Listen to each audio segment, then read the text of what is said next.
vous parler de l'actualité RH. C'est vrai qu'on n'a pas forcément le temps de la suivre pendant l'été, du coup on va faire le point sur tout ça. Je dois admettre, Audrey, de mon côté, il y a certaines informations où je suis un peu perdu. Eh bien, pourtant il y en a eu pas mal. Il y a notamment eu la loi Avenir Professionnel. Ah oui, en quoi elle consiste? Cette loi va bousculer pas mal de choses et il faudra retenir les 3 points suivants. Alors tout d'abord, au niveau de la formation professionnelle, le CPF ne se comptabilisera plus en heures mais en euros. Il y aura la mise en place du développement de l'apprentissage et il y aura l'extension des droits du chômage. Cette loi a été déposée le 6 septembre dernier. Il y a également eu le projet de loi Finance 2019 qui va être utilisé le 24 septembre prochain et plusieurs baisses de budget sont prévues, Audrey. Ah oui, lesquelles? Selon Édouard Philippe, le Premier ministre, il y aura tout d'abord 4500 postes de la fonction publique qui vont être supprimés en 2019 afin d'atteindre l'objectif des 50 000 postes supprimés d'ici à 2022. Il va également y avoir une baisse de financement des contrats aidés, comme cela l'est progressivement depuis 2016.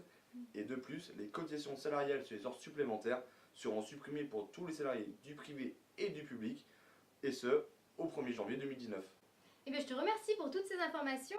D'ailleurs, sachez que ceux qui sont en arrêt pour maladie professionnelle, à partir de maintenant, le point de départ prendra effet dès la première date de consultation médicale. Et peux-tu nous redire quelle était la formule précédente? Oui, tout à fait. Avant, ce n'était qu'à la date du certificat reliant à la maladie à l'activité professionnelle. Donc beaucoup d'activités ont eu lieu en ce mois de juillet. Oui, tout à fait. Il y a également eu l'adoption de l'Assemblée nationale du projet de loi intitulé Pour un État au service de la confiance.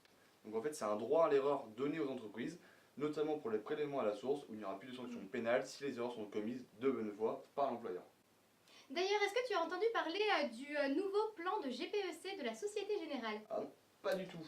Il y a eu une grande réorganisation au sein du groupe. Il va y avoir 900 suppressions de postes. 900, mais les agences seront vides. Non, car de par la même occasion, beaucoup d'agences vont fermer. Et donc, peux-tu nous expliquer comment ils vont procéder? Oui, tout à fait. Il y a un plan d'action appelé Mon Job 2020 qui va être mis en place.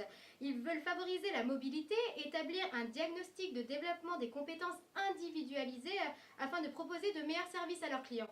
Cela contribuera au développement des compétences d'au moins 20 000 collaborateurs.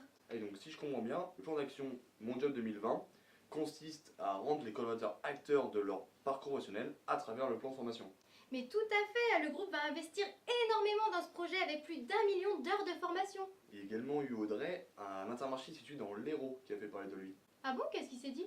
Alors en fait, le 31 juillet dernier, un directeur d'Intermarché situé dans l'Hérault a annoncé un référendum afin de supprimer les congés d'été. Ah bon, et que dit la loi par rapport à ça? Alors en fait, les textes prévoient qu'à défaut d'accord après consultation des représentants du personnel, l'employeur peut fixer librement les congés. Sauf que sa consultation n'avait aucune valeur juridique et donc le directeur général, suite à cette polémique, a voulu y mettre fin et a annoncé la suppression de ces référendums. D'ailleurs, il y a eu un autre buzz, celui de Jonathan Jahan avec notre président Macron. L'horticulteur qui était au chômage. Exactement, et bien figure-toi qu'après cette polémique, il a reçu plein d'offres d'emploi. Mais c'est une super nouvelle. Écoutez, je pense qu'on a fait le tour de toutes les actualités qu'il y a pu avoir cet été. Je vous dis à très bientôt pour une nouvelle vidéo. Et surtout, n'oubliez pas d'aller consulter le blog CIETTRH pour voir les articles en détail et encore plein d'autres surprises. Je vous remercie, au revoir. Salut!